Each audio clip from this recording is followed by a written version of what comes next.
The Grand Assembly Hall stretched across 3 kilometers of orbital space. A massive structure built by 17 species working together over 200 years. And it had never been so quiet as it was on this day. Ambassador HFY of the Vellani Collective stood at the central speaking platform, her crystalline body flickering with colors that showed her deep fear. And every single one of the 800 delegates from across the galaxy watched her in complete silence. "The Void Heralds have crossed into our space," she announced, her voice carrying through translation systems to every corner of the massive chamber. 3 frontier civilizations have already fallen, and we have received no survivors, no refugees, and no communication from any of them. The silence broke into chaos as hundreds of alien voices rose in panic and confusion and disbelief. Because the Galactic Concord had existed for 11,000 years without facing a threat like this. And most species had forgotten what true war even looked like. High Chancellor Morvith of the Corvette Dominion slammed his massive fist against his speaking console to demand order. And slowly the assembly fell quiet again. "How long do we have?" he asked in his deep rumbling voice. HFY checked her data crystal before answering. "Our calculation engines predict 18 cycles before they reach the core systems. Assuming they continue at their current speed." 18 cycles, the delegates murmured among themselves, which translated to roughly 5 standard years in human measurement. And that seemed like both an eternity and no time at all. "We must mobilize our defense fleets," announced Admiral Yelthra of the Mercian Sovereignty, her feline features twisted with determination. "My pilots stand ready to defend the Concord." "With respect," HFY replied carefully. "Our fleets have not engaged in true combat for over 3,000 years, and our weapons are designed for peacekeeping and border disputes, not extinction-level warfare." The truth of her words hung heavy in the air because everyone knew she was right. And the Concord's military might was more symbol than substance after millennia of peace. Then a voice spoke from the far corner of the assembly, where the newer and less important species were seated. "What about the humans?" Every head turned toward the speaker, a young Vellani delegate who immediately seemed to regret drawing attention to herself. "The humans?" High Chancellor Morvith repeated with obvious distaste. "Those primitive warmongers who barely achieved interstellar travel 2 centuries ago. They are members of the Concord." The young delegate pressed on despite her nervousness. "And they have maintained active military forces throughout their membership, which is something none of our species have done." Murmurs spread through the assembly as delegates considered this suggestion, and many of them showed expressions of reluctance or outright disgust at the idea of asking humans for help. Ambassador HFY remembered her single visit to Earth many years ago and how uncomfortable the experience had made her feel, because humans moved too fast and spoke too loud and seemed to vibrate with an energy that other species found exhausting. But she also remembered the strange saying a human diplomat had shared with her during that visit, words that had haunted her ever since. "Peace is just the time between wars." She had thought it was a crude joke at the time, a sign of human immaturity. But now those words echoed in her mind with new and terrible meaning. "I will go," HFY announced before she could talk herself out of it. "I will travel to the human homeworld and request their assistance." The journey to Earth took 3 standard days through the Fold Space Network, and HFY spent most of that time reviewing everything the Concord knew about humanity. They were a young species by galactic standards, having discovered fire only 100,000 years ago and achieving space travel just 3 centuries past. And their history was a bloody catalog of wars and conflicts and violence that made other species uncomfortable to read. The Concord had granted them provisional membership partly out of curiosity and partly out of a desire to civilize them. to help them grow past their aggressive phase, as all species eventually did.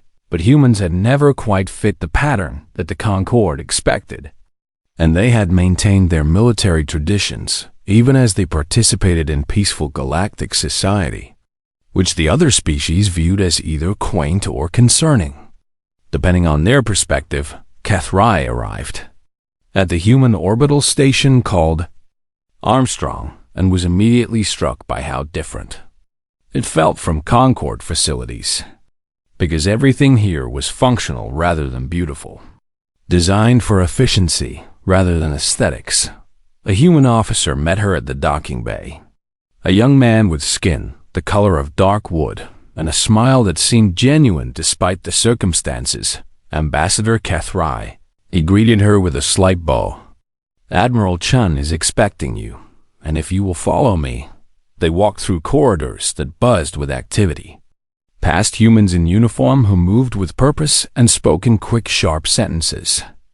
And HFY noticed that many of them carried weapons openly on their hips.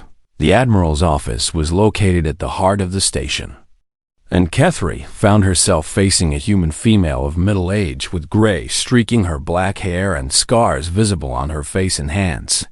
Ambassador, Admiral Chen Wei-Lin said without any of the flowery greetings that were customary in Concord diplomacy. I assume you are here about the Void Heralds. HFY felt her crystalline form flicker with surprise at the Admiral's words. You know about them, she asked. We have been monitoring their advance for 30 years, the Admiral replied calmly as she gestured for HFY to sit. 30 years. HFY could not hide her shock, but the Concord only detected them 8 cycles ago. Admiral Chun nodded and pulled up holographic display that showed a star map with red markers spreading across one section of the galaxy. 70 years ago, we built listening posts in the dark space between galaxies, she explained. We detected the Herald fleet long before they entered Concord sensor range. HFY struggled to process this information as questions tumbled through her mind. Why did you not warn us? She finally managed to ask. The Admiral's expression remained unreadable as she answered. Would you have believed us? The question hit HFY like a physical blow because she knew the answer immediately, and the answer was no. Because the Concord would never have taken a warning from primitive humans seriously. We tried, Admiral Chung continued. 15 years ago, we submitted a report to the Concord Security Council about potential threats from dark space, and it was dismissed as human paranoia and warmongering. HFY remembered that report, now with a feeling of deep shame, because she herself had voted to dismiss it. So you prepared alone, she said quietly. We always prepare alone, the Admiral replied. And there was no bitterness in her voice, only a weary acceptance. That is what it means to be human in a galaxy that thinks peace is permanent. She stood and walked to the viewport that showed the stars stretching into infinity. But we are not alone now, Ambassador. And if the Concord is finally ready to listen, then humanity is ready to help. HFY rose from her seat and joined the Admiral at the viewport, looking out at those distant stars and wondering how many of them would go dark before this war was over. Tell me what you need, she said. Admiral Chun smiled. And it was not a warm smile, but rather the smile of someone who had been waiting a very long time for this moment. First, she said, let me show you what humanity has been building while the galaxy slept. The shuttle descended through the thin atmosphere of Earth's moon, and HFY watched through the viewport as the gray landscape stretched endlessly below them. Cratered and barren and seemingly lifeless. There is nothing here, she said to Admiral Chun, who sat beside her in the passenger compartment. The Admiral's expression did not change as she replied. That is what we want everyone to think. The shuttle angled toward a particular crater that looked no different from any other. But as they approached, HFY noticed a shimmer in the air that suggested some kind of energy field was present. They passed through the shimmer and suddenly the crater floor opened beneath them, revealing a massive shaft that plunged deep into the lunar surface. And Cathay felt her crystalline form flicker with astonishment. The shuttle continued downward for several minutes, passing level after level of construction that should not have existed, until finally they emerged into a cavern so vast that Cathay could not see its far walls. "Welcome to Bunker 7, Admiral Chun said as the shuttle landed on a platform overlooking the facility. "This is one of 12 primary installations hidden throughout the Sol system." Cathay stepped out of the shuttle and struggled to comprehend what she was seeing, because the cavern contained an entire military infrastructure that rivaled anything the Concorde possessed ships, hung in construction cradles by the hundreds, their designs unlike anything in the Galactic Registry, sleek and predatory with weapon systems that Catray could not identify even with her advanced education.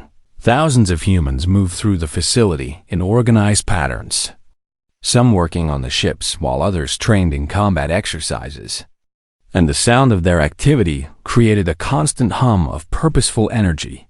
"How long has this been here?" Cathay asked in a voice barely above a whisper. "Construction began 180 years ago," the Admiral replied. 6 months after we achieved faster than light travel and discovered the galaxy was at peace." A human male approached them, tall and broad with skin like polished obsidian and a uniform covered in medals and insignia that Cathay did not recognize. "Ambassador," Admiral Chun said. "Allow me to introduce General Marcus Okonkwo, commander of Bunker 7 and one of the architects of our defensive strategy." The general extended his hand in the human greeting gesture, and Cathay touched her crystalline appendage to his palm. "It is an honor to meet a representative of the Concorde," General Okonkwo said. "Even under these circumstances, I do not understand," Cathay said as they began walking through the facility. "When humanity joined the Concorde, we were told that war was obsolete, that civilizations grow past violence as they mature. Yet you built all of this anyway." The general nodded slowly as they passed a training area where human soldiers practiced hand-to-hand combat with a ferocity that made Cathay uncomfortable. "We have heard those words before," he said. "Throughout our history, there have always been voices telling us that war was finished, that peace would last forever, that we could finally beat our swords into plowshares." He stopped and turned to face her directly, and every single time those voices were wrong. "Ambassador, because every period of peace in human history has eventually ended, often in ways that no one predicted. And the civilizations that survived were the ones who remembered how to fight." They continued walking past weapons storage facilities that contained armaments Cathay had never seen before, past medical bays designed to handle mass casualties, past simulation chambers where officers trained for scenarios involving enemies they had never met. "We call it the doctrine of paranoia," General Okonkwo explained. "Every generation of humanity hopes they will be the ones who never need these weapons, the ones who can finally trust that peace is permanent." He gestured at the bustling facility around them. "And every generation builds them anyway, because hope is not a strategy, and the price of being wrong is extinction." Cathay thought about the Concorde's approach to security. The token fleets maintained for ceremony and peacekeeping. The assumption that 11,000 years of stability meant 11,000 more. "The galaxy thought you were primitive," she said quietly. "We thought your focus on military matters was a sign of immaturity, a phase you would eventually outgrow." Admiral Chun spoke from beside her. "We know what the galaxy thinks of us, Ambassador, and we have never tried to change those perceptions." "Why not?" The Admiral's smile was thin and sharp. "Because underestimation is a weapon too." They entered a command center filled with holographic displays showing real-time data from across the galaxy. And Cathay realized that humanity's intelligence network was far more extensive than anyone had suspected. "You have been watching everything," she said as she studied the displays. Every species, every system, every potential threat. For 2 centuries, General Okonkwo confirmed. We learned early that the galaxy did not take us seriously, so we decided to use that to our advantage. To watch and learn and prepare, while everyone else assumed we were too primitive to matter. He pulled up a display showing the Void Herald fleet. Far more detailed than anything the Concorde possessed. We have analyzed their technology, their tactics, their patterns of conquest, he said. They are not mindless destroyers, Ambassador. They are harvesters. And what they harvest is fear. Catherine studied the data with growing horror as she realized what the general was describing. They feed on the neural energy released during death, she said. Especially death accompanied by terror, which is why they conquer slowly, Admiral Chan added. They could move faster, but they prefer to let fear spread ahead of them. To let civilizations panic and despair before they arrive. Because that makes the harvest richer. Then how do you plan to fight them? Catherine asked. If they grow stronger from the fear of their enemies. General Okonkwo's expression shifted into something that Catherine could only describe as hungry. That is precisely why humanity may be the only species capable of defeating them, he said. Because we have spent our entire existence learning how to fight while terrified. How to function when every instinct screams at us to run.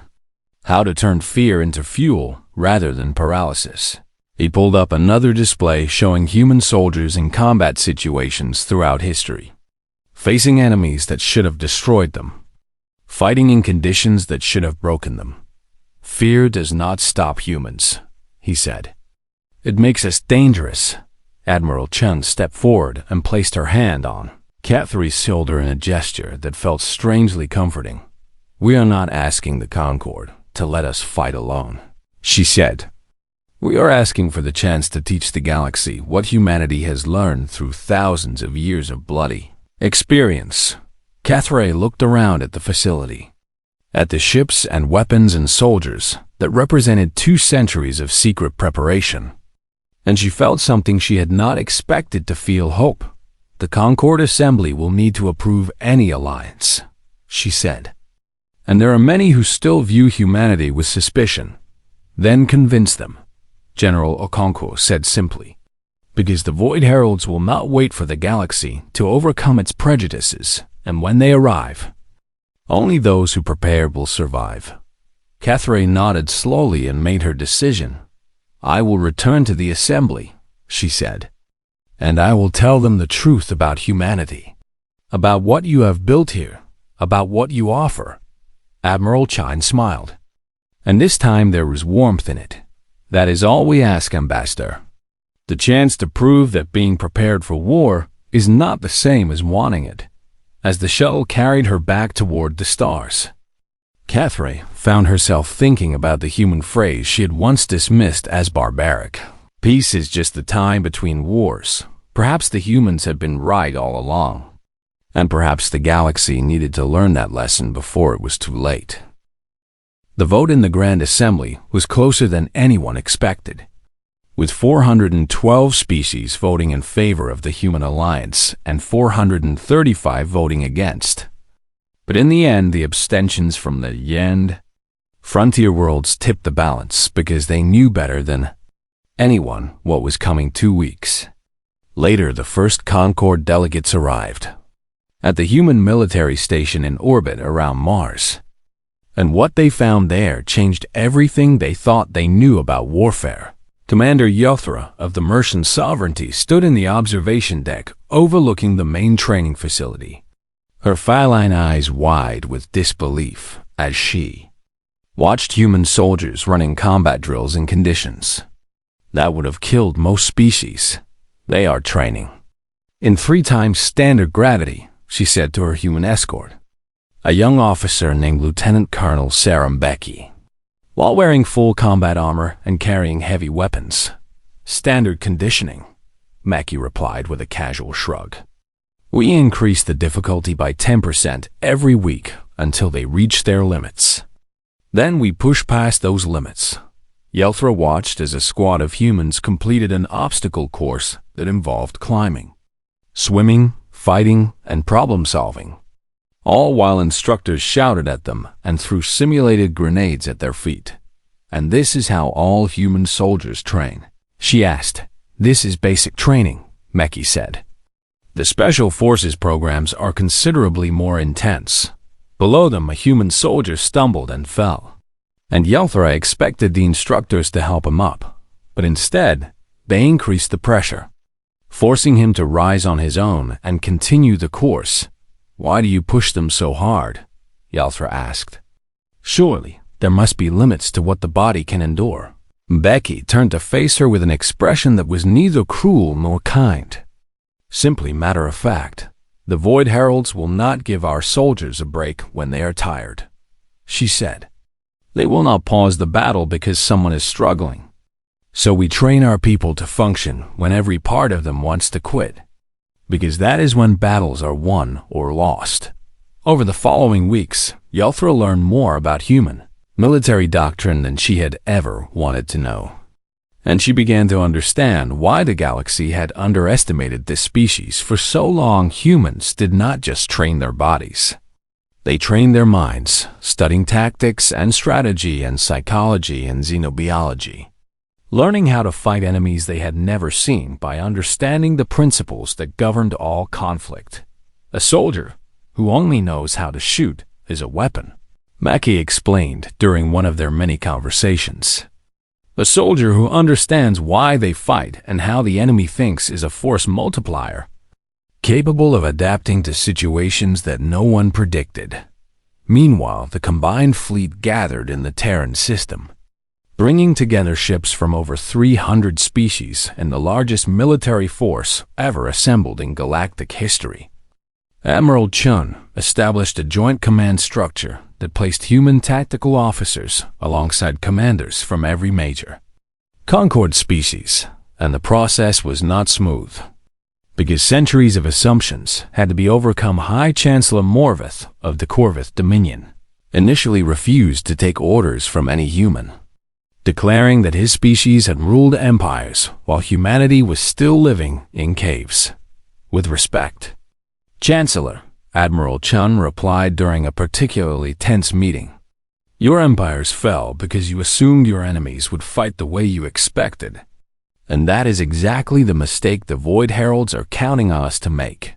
She pulled up tactical displays showing the Herald conquest patterns. "They adapt to every opponent they face," she explained. "They learn from each battle and modify their tactics accordingly, which means any rigid command structure will fail against them." "What do you propose?"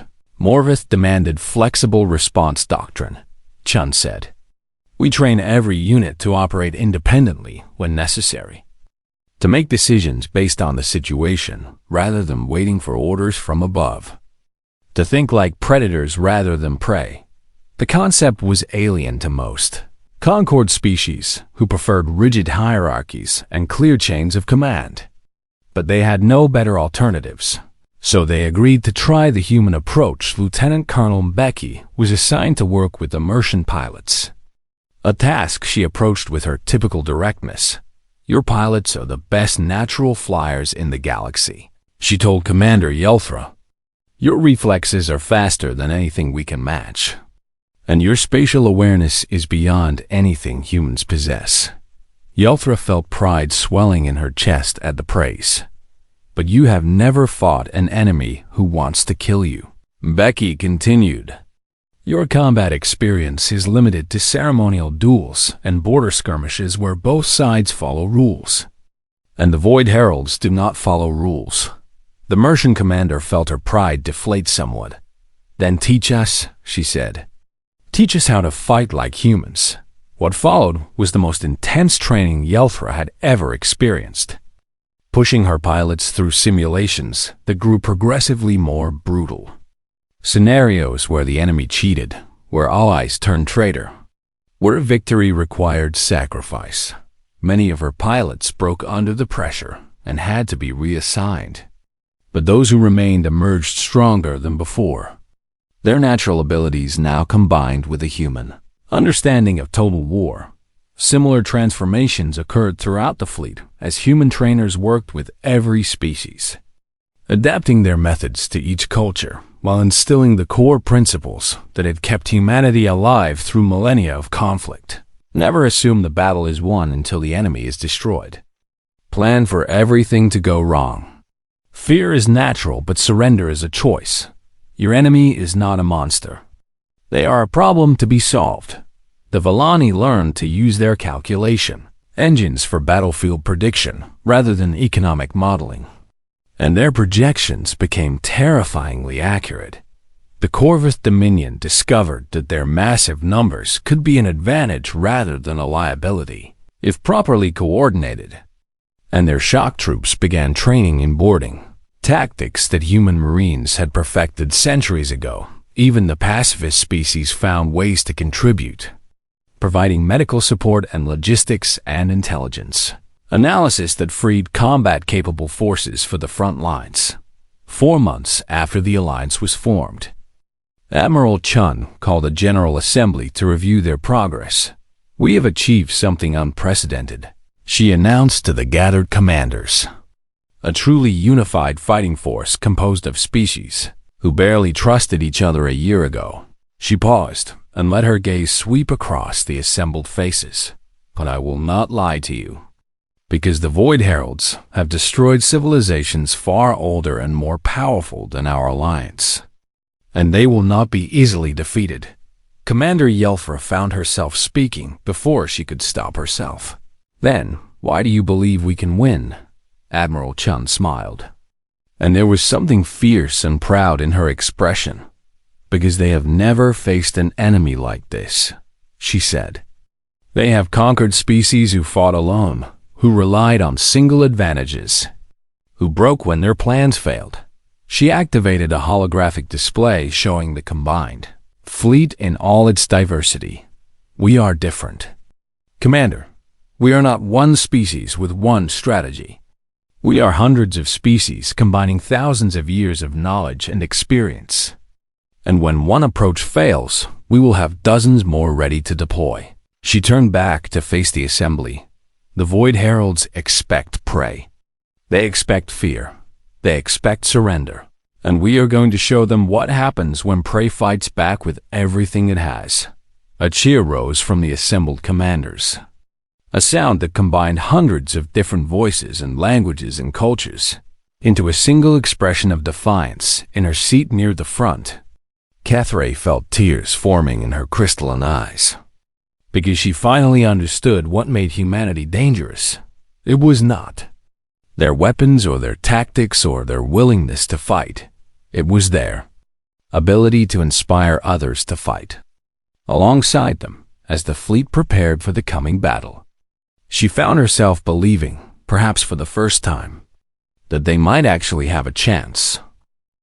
The Keth Nebula burned with the light of dying stars, a swirling mass of gas and radiation that marked the boundary between Concord space and the territory the Void Heralds had already consumed. And it was here that the combined fleet made its stand. Admiral Chun stood on the bridge of her flagship, the Thermopylae, named for an ancient human battle where a small force had held against impossible odds. And she watched the tactical display as the Herald fleet emerged from fold space. There were thousands of them, massive vessels that seemed to absorb light rather than reflect it, their hulls covered in strange organic patterns that pulsed with an inner darkness. And they moved in perfect coordination like a single vast predator. "All ships report ready," her tactical officer announced. "The Mercian squadrons are in position. The Corvus assault carriers are standing by. And the Vellani prediction matrix is online." Chun nodded and opened a channel to the entire fleet. "This is Admiral Chun to all vessels," she said, her voice calm and steady despite the fear that churned in her stomach. "The enemy believes they are here to harvest another civilization, to add our terror to their collection, to feed on our despair." She paused and let her words sink in. "They are wrong. Because today we are not prey. We are not victims. We are the galaxy standing together for the first time in history. And we are going to teach these monsters what it means to fight something that refuses to be afraid. Across the fleet, warriors of 100 species felt something stir in their hearts. A resolve that pushed back against the instinctive dread that the herald presence inspired. Commander Yelthra sat in the cockpit of her fighter, surrounded by her squadron of Mercian pilots who had trained harder than any generation before them. And she felt ready in a way she had never felt before. Remember your training, she told her pilots. Fear is just another sensation, like pain or cold or hunger. And you can function through all of those if you choose to on the Corvette assault carriers. Thousands of shock troops checked their weapons and armor one final time, their massive bodies filled with a fury that their ancestors would have recognized from the wars of conquest that had built their dominion. Long ago, High Chancellor Morvith stood among them, because a leader who asked his people to die should be willing to die alongside them. And he found himself grateful for the human training that had prepared him for this moment. For the Dominion, he roared. And his warriors roared back with a sound that shook the ship around them. The Void Heralds made first contact precisely as the Vellani calculation engines had predicted, firing weapons that projected beams of absolute darkness that seemed to unravel the very fabric of space. The forward Concorde vessels took the initial hits, and some of them died, their shields failing, and their hulls collapsing as crews screamed their final breaths into the void.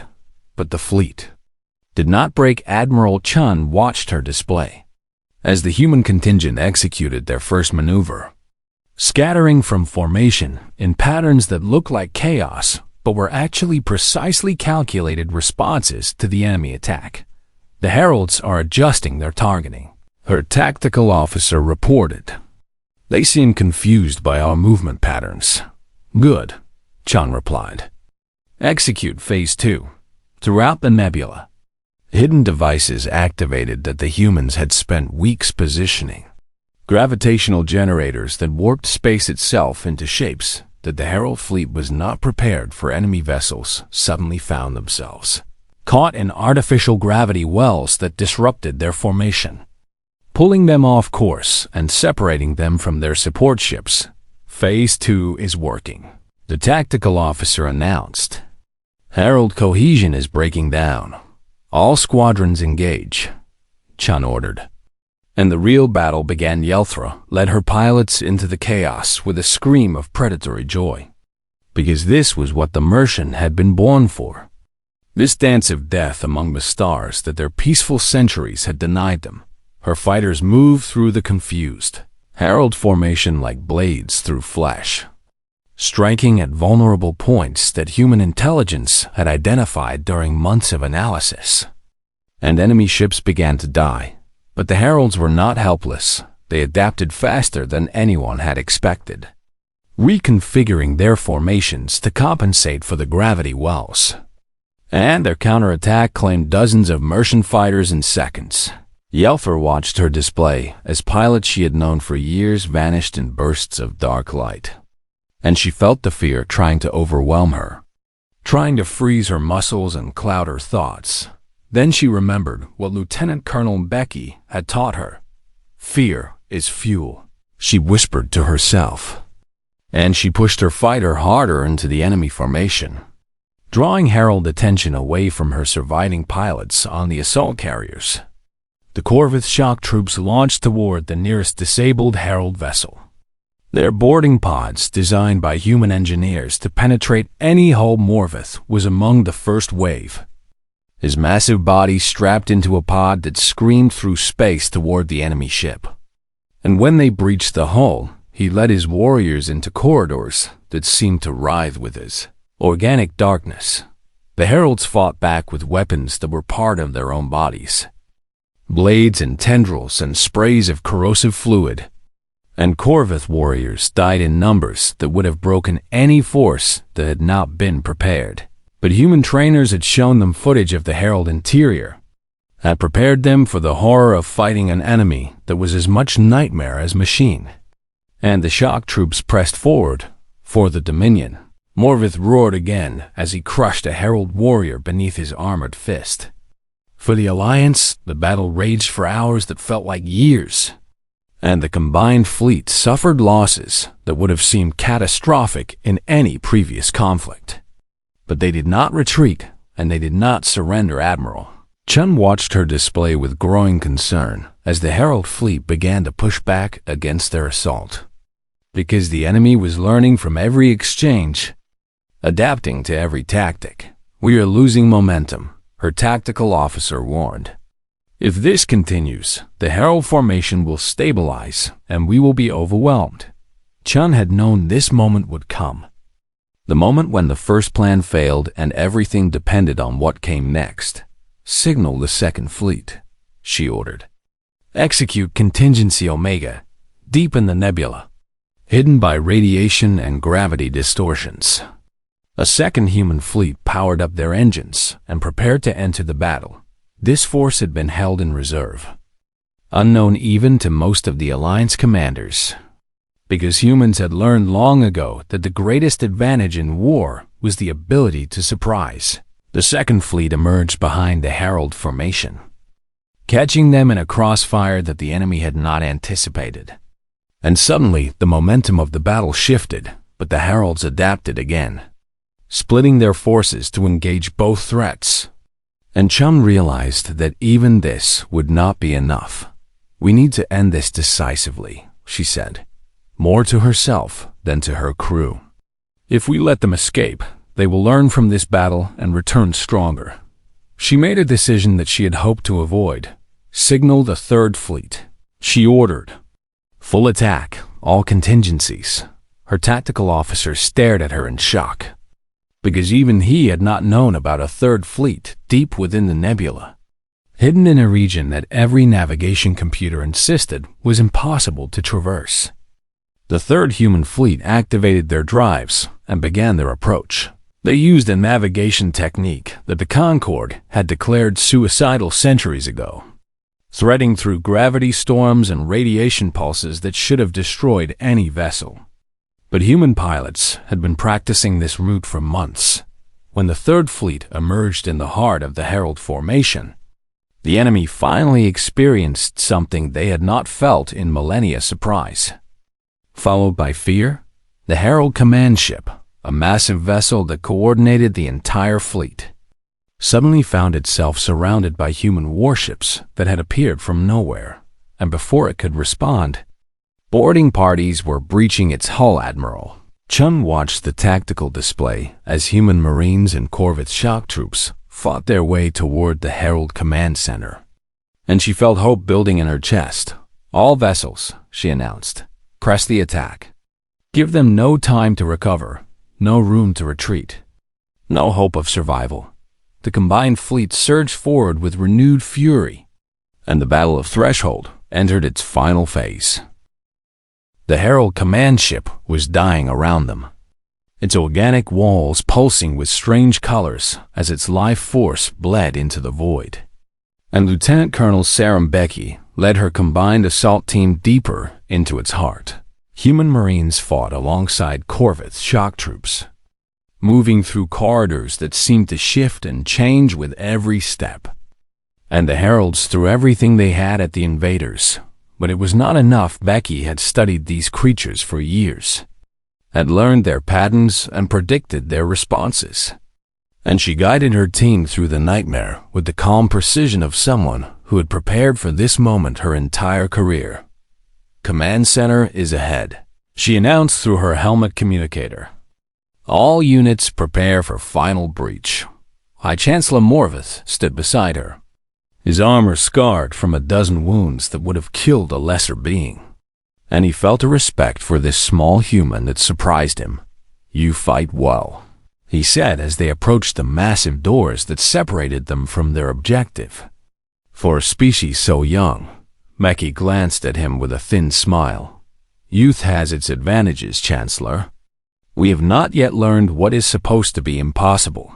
The doors burst open under their combined assault, and they charged into a chamber that pulsed with the collective consciousness of the entire Herald fleet.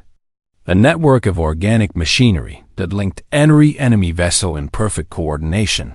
At its center stood the Herald Prime, a creature that towered over even the massive Corvette. Its body a nightmare of blades and tendrils, and eyes that seemed to look into places beyond normal space. It spoke, and its voice resonated through the chamber in frequencies that made every warrior's bones vibrate. "You fight well," it said, echoing Morvath's words with what might have been mockery. "But you cannot destroy us, for we are eternal. We were feeding on civilizations before your stars were born, and we will continue long after your species are forgotten." Becky stepped forward, her weapon raised, and she felt no fear. Only a cold determination that had been forged through years of training and preparation. "Maybe," she replied. "But today, you learn what it means to fight something that does not surrender." The battle that followed would become legend among 100 species. A desperate struggle in the heart of an alien nightmare, and when it was over, the Herald Prime lay broken at their feet. But the true discovery came when they accessed the command center's data core. "There are coordinates here," Becky reported to Admiral Chun through her communicator. "Navigation data to the Herald homeworld, and there is something else. A message." She transmitted the message to the Thermopylae, where Chun read it with a strange expression on her weathered face. "We were made to feed," the message read. "We know no other way." The battle ended 3 hours later when the last Herald vessel was destroyed or captured, and the combined fleet gathered among the debris of their greatest victory. The cost had been enormous, with thousands of ships lost and millions of warriors dead. But the threat that had consumed civilizations for millennia was finally broken. Admiral Chun called a command council on the Thermopylae, and representatives from every species in the Alliance gathered to decide what came next. "We have their homeworld coordinates," she announced. "We could pursue them, finish what we started, ensure they never threaten the galaxy again." High Chancellor Morvath spoke first, his voice carrying the weight of his losses. "They destroyed worlds without mercy, harvested billions of sentient beings. They deserve extinction." Many voices rose in agreement, calling for vengeance, demanding that the Heralds pay for their crimes with the total destruction of their species. But Ambassador Kethrai noticed that the human admiral had not joined the calls for extermination. "Admiral Chun," she asked, "what is your recommendation?" Chun was silent for a long moment, and when she spoke, her voice was softer than Kethri had ever heard it. "The message we found said they were made to feed," she said, "that they know no other way. And I have been thinking about what that means." She turned to face the assembly. "Humanity has been the monster before," she continued. "Not exactly like the Heralds, but close enough. We have conquered and destroyed and consumed. We have committed atrocities that shame us to this day." The chamber was absolutely silent. "We learned to be better," Chun said, painfully, "over centuries, with many setbacks and failures. But we changed, we evolved. We found other ways to exist." She pulled up the star map showing the Herald homeworld. "I am not asking for forgiveness of their crimes, because what they have done is unforgivable. But I am suggesting that extinction is not the only option, that containment might be possible, that with time and pressure even monsters can change." Commander Yelfra spoke from her seat, her voice carrying a weariness that matched the Admiral's. "After everything we lost, you want to show them mercy." "Not mercy," Chum replied.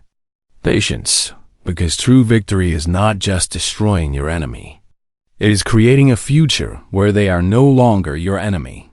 The debate continued for days, with passionate arguments on both sides.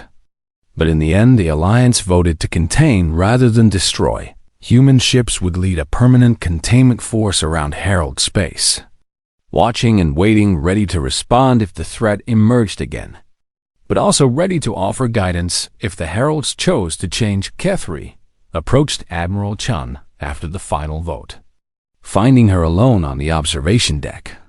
staring out at the stars. "I thought humans were warriors," the ambassador said quietly. "I expected you to lead the call for extermination." Chun smiled, and there was something ancient and tired in her expression. "We are warriors," she agreed. "But the best warriors know that fighting is not always the answer. That sometimes the harder battle is choosing peace when vengeance would be easier." She turned to face Kethrai. "The doctrine of paranoia is not just about preparing for war, Ambassador. It is about understanding that war is terrible and should be avoided whenever possible. We prepare because we must, not because we want to." A century passed, and the galaxy changed in ways no one had predicted. The Concord reformed itself with humanity at its heart, not as conquerors but as guardians, teaching the lessons they had learned through millennia of conflict while hoping those lessons would never be needed. The containment force around Harold Space reported gradual changes. A slowing of expansion, a reduction in harvesting. Subtle signs that something was shifting in the enemy consciousness, and then, one day, a single Herald vessel approached the containment line, broadcasting a message of peace.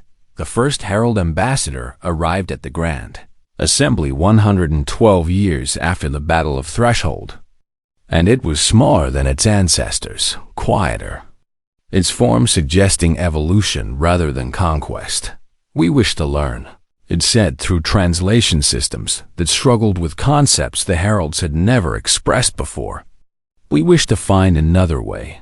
The process would take generations, with setbacks and failures and moments when it seemed the old hunger would return, but slowly, painfully. The heralds began to change. Kethrai was very old when she visited Earth for the final time. Her crystalline form faded and dim, and she found Admiral Chun's memorial standing in a garden overlooking the sea. "You were right," she said to the stone marker. "Patience was the harder victory, but it was the better one on Earth." In bunkers beneath mountains and moons and asteroids, the weapons caches remained stocked and ready, because humans never forgot the lessons of their bloody history. Each generation hoped to be the one that never needed them. Each generation maintained them anyway, and the galaxy, which had once dismissed humanity as primitive warmongers, now understood the truth that the same species capable of terrible destruction was also capable of remarkable restraint, that the warriors who prepared for the worst were often the ones most committed to achieving the best. That peace was not the absence of weapons, but the wisdom to keep them sheathed. As the sun set over the memorial garden, a human child asked her grandfather about the ancient wars, and he told her the story of a galaxy that had prepared for invasion, and a species that had been waiting. "Were we the heroes?" the child asked. A grandfather smiled and took her hand. "We were ready," he said. "And when the time came, we chose to be merciful, because that is the hardest choice of all and the most human." The stars wheeled overhead, ancient and indifferent, and somewhere among them, former enemies were learning to become something new. The doctrine of paranoia endured, passed down through generations with the same quiet prayer. "May we never need this. May we always have it. And may we be wise enough to know the difference between a war that must be fought and a peace that can be built." The end.